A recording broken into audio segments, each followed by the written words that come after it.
যখন কোনো বিধেয়ী অতৃপ্ত আত্মা অথবা ডেমনিক স্পিরিট কোনো মানুষের দেহে ভর করে এবং সেই মানব দেহটাকে নিজের কবজায় নিয়ে চলে আসে, সেই সিচুয়েশনটাকে ডেমনিক পজিশন বলে।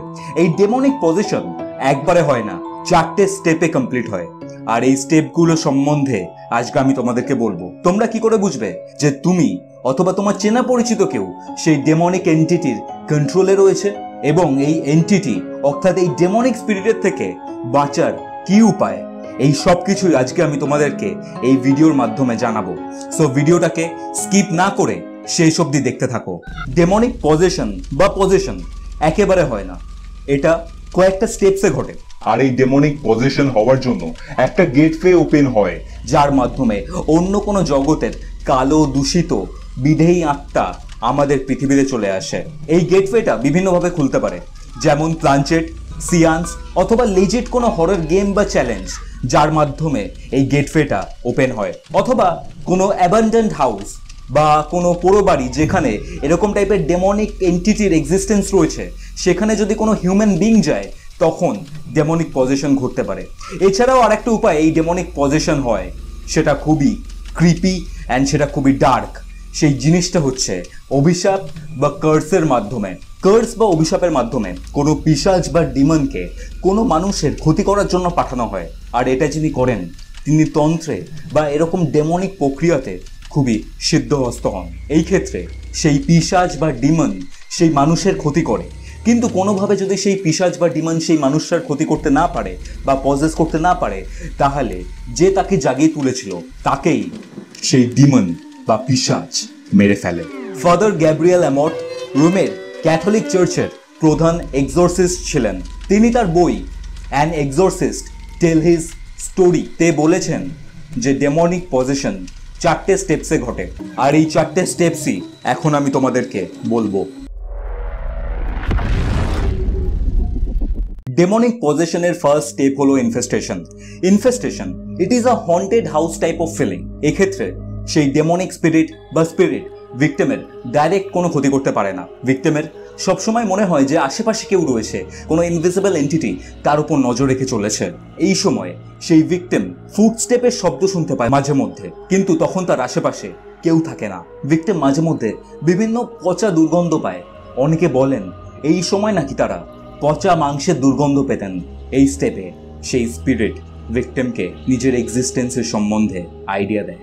এক্ষেত্রে ভিক্টিমের ডাইরেক্ট ক্ষতি না হলেও ভিক্টিমের প্রপার্টি এবং ভিক্টিমের যদি কোনো পেটস থাকে তাদের ক্ষতি হয়, এবং ভিক্টিমের ওপর ব্যাড লাক নেমে আসে, কারণ সেই ডেমনিক এন্টিটির কালো ছায়া তখন তার ওপর থাকে।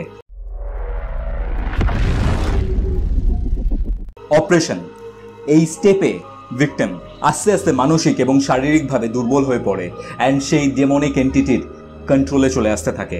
এই সময় সেই ডেমনিক এন্টিটি ভিক্টিমকে ফিজিক্যালিও ক্ষতি করতে পারে। ডিউরিং দিস ফেজ ভিক্টিমের রাতে ঘুমোতে কষ্ট হয়, সে রাতে ঘুমোতে পারে না, তার সবসময় জ্বর আসে, সে মেন্টালি এবং ফিজিক্যালি ভেঙে পড়ে, সে অ্যাকিউট ডিপ্রেশনে চলে যায়, এবং তার মাঝে মধ্যে মনে হয় যে সে কোনো কালো ছায়া দেখছে, অথবা ঘুম ভেঙে গেলে সে তার চোখের সামনে সেই ডেমনিক স্পিরিটটাকে দেখতে পাচ্ছে।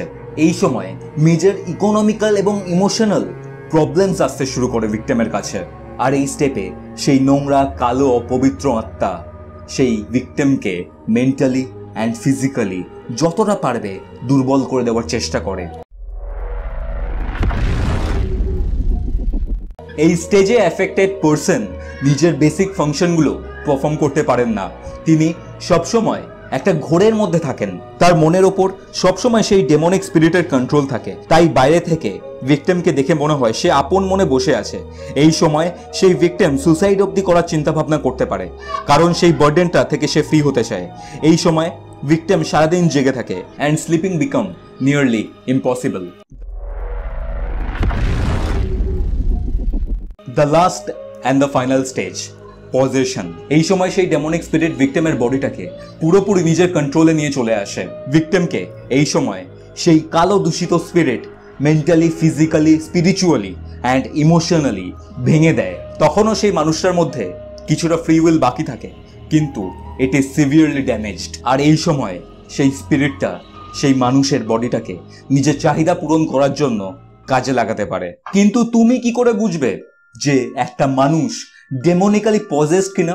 ডিউরিং ডেমনিক পজেশন সেই ভিকটিম বা সেই মানুষের গায়ে অসামান্য ফিজিক্যাল স্ট্রেংথ জেনারেট করে, তার গায়ের জোর বিভৎস বেড়ে যায়। সে অজানা ভাষায় কথা বলা শুরু করে, যে ভাষাটা সে জানতো না অথবা তার পক্ষে জানা সম্ভব নয়। সে এমন এমন জিনিস বলতে শুরু করে যার ব্যাপারে তার কাছে কোনো ইনফরমেশন নেই। সে সেইগুলো কিভাবে বুঝছে বা জানছে সেটা বলা যায় না। অনেক কেসে দেখা গেছে সেই ভিকটিমের ফেশিয়াল ফিচার অর্থাৎ মুখের চরিত্র পাল্টে যায়, অর্থাৎ তাকে দেখতে আলাদা একটা মানুষের মতো হয়ে যেতে থাকে। ভিকটিমের মেমোরিতে এমন জিনিসপত্র চলে আসে সেগুলো তার জানাও সম্ভব না অথবা এক্সপিরিয়েন্স করাও সম্ভব নয়। যেমন এরকম পজিশনের সময় অনেক ব্যক্তি বলতে শুরু করেন যে তিনি কিভাবে মারা গেছিলেন, মৃত্যুর আগের মুহূর্তটা কিরকম ছিল অ্যান্ড মৃত্যুর পরে তার সাথে কি হয়েছিল। আর সবথেকে ক্রিপি এবং সবথেকে ভয়ানক জিনিস যেটা আমার নিজের লাগে সেটা হচ্ছে এই সময় সেই ডেমনিক্যালি পজেসড ভিকটিম লেভিটেট অর্থাৎ হাওয়ায় ভাসতেও নাকি শুরু করে। এইসব জিনিসপত্র সত্যি কিভাবে সম্ভব সেটা আমি জানি না, কিন্তু অনেক কেসে যে সকল এক্সোরসিস্ট অথবা যার এক্সোরসিজম করা হচ্ছিল তার ফ্যামিলি মেম্বার্স অনেক ক্ষেত্রে এই লেভিটেশনের ব্যাপারটা নিজের চোখে দেখেছেন। কিন্তু এবার এখানে একটা প্রশ্ন হলো, কারা আমাদের পজেস করতে চায় অ্যান্ড কেন? কোনো বিদেহী অতৃপ্ত আত্মা, কোনো পিশাচ বা ডিমন, ইফরিত বা জিন, অথবা শয়তান, শায়াতিন বা ডেভিল কোনো হিউম্যান বডিকে কন্ট্রোল করতে পারে। নট অনলি হিউম্যান বডি, কোনো ফিজিক্যাল অবজেক্ট অথবা কোনো পশুর দেহ তারা পজেস করতে পারে। এরা বিভিন্ন উদ্দেশ্যের জন্য হিউম্যান বডিকে পজেস করে, কিন্তু এদের উদ্দেশ্য যাই হোক না কেন মানুষের সবসময় ক্ষতিই হয়। কোনো বিদেহী অতৃপ্ত আত্মা সেই বডিটাকে পজেস করতে চায় নিজের জন্য। কোনো অভিশাপ বা কার্স যখন দেওয়া হয় তখন সেই পিশাচ বা ডিমন হিউম্যান বিইংটাকে মারার জন্য তাকে পজেস করে। আর ডেভিল বা শয়তান বা শায়াতিন দুটো কারণে মানুষকে পজেস করে। একটা, সেই মানুষের আত্মাটাকে হেল বা নরকে নিয়ে যাওয়ার জন্য, আর সেকেন্ড কারণটা খুব ভয়ানক। এখানে বলা হয়ে থাকে যে শয়তান বা শায়াতিন বা ডেভিল বিশেষ একজনকে পজেস করে অ্যান্ড সেই পজেসড হিউম্যান বিং বেশিরভাগ ক্ষেত্রেই নারী হয়। সেই নারীর সাথে সেই শয়তান বা শায়াতিন সম্ভোগ বা সেক্স করে অ্যান্ড নিজের বাচ্চা প্রডিউস করে। এর মাধ্যমে নিজের বাচ্চাকে পৃথিবীতে আনতে চায়। এই ডেভিল, শয়তান বা শায়াতিন এর বাচ্চাকে অ্যান্টিক্রাইস্ট বা ফলস প্রফেটও বলা হয়, কারণ মনে করা হয় যে এই অ্যান্টিক্রাইস্ট পৃথিবীতে আসবে অ্যান্ড এই পুরো পৃথিবী ধ্বংস হয়ে যাবে।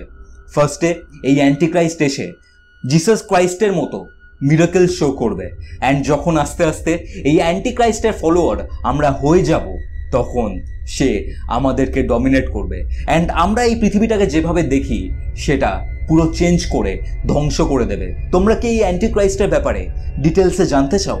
যদি জানতে চাও কমেন্টে #কিউরিওফাইট লেখো, তাহলে এটাকে নিয়ে আমি একদম ডিটেলসে পয়েন্ট টু পয়েন্ট ভিডিও তোমাদেরকে দেব। সো তোমরা যদি জানতে চাও কমেন্ট করে ফেলো। সো যদি কেউ ডেমনিক্যালি পজেসড হয়ে যায় তাকে একমাত্র একজন এক্সোরসিস্ট বাঁচাতে পারেন।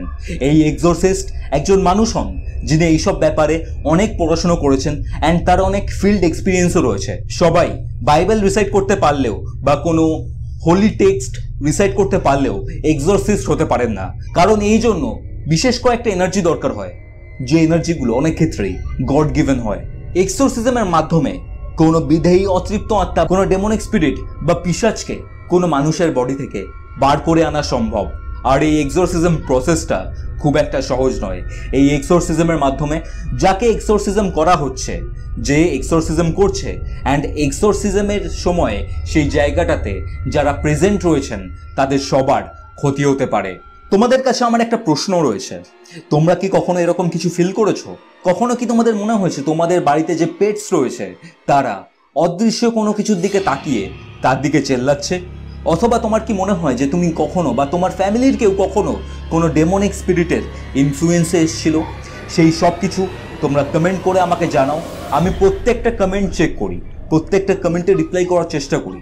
অ্যান্ড তোমরা যদি তোমার এক্সপিরিয়েন্স আমার সাথে শেয়ার করতে চাও তাহলে আমাকে ইনস্টাগ্রামে ফলো করতে পারো।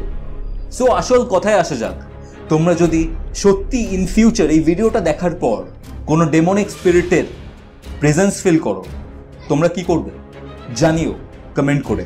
আর তোমরা যদি এই চ্যানেল অর্থাৎ কিউরিওফাইটে নতুন হও তাহলে প্রথমে সাবস্ক্রাইব করে বেল আইকনটা প্রেস করো অ্যান্ড সিলেক্ট অল অপশন। আর এটা কমপ্লিটলি ফ্রি। আর ফ্রি হওয়ার সাথে সাথে আরেকটা ভালো জিনিস যেটা হচ্ছে, তোমরা আমার প্রত্যেকটা ভিডিও নোটিফিকেশন সময় মতো পেয়ে যাবে। তোমরা যদি কিউরিওফাইড চ্যানেলের আরো ভিডিওস দেখতে চাও তাহলে স্ক্রিনে আসা বক্সগুলোতে ক্লিক করো এবং নতুন হলে স্ক্রিনে যে চ্যানেল লোগো দেখতে পাচ্ছ সেটাতে ক্লিক করে সাবস্ক্রাইব করো and press the bell icon and all নোটিফিকেশনটা সিলেক্ট করতে ভুলো না। Good night and horror dreams.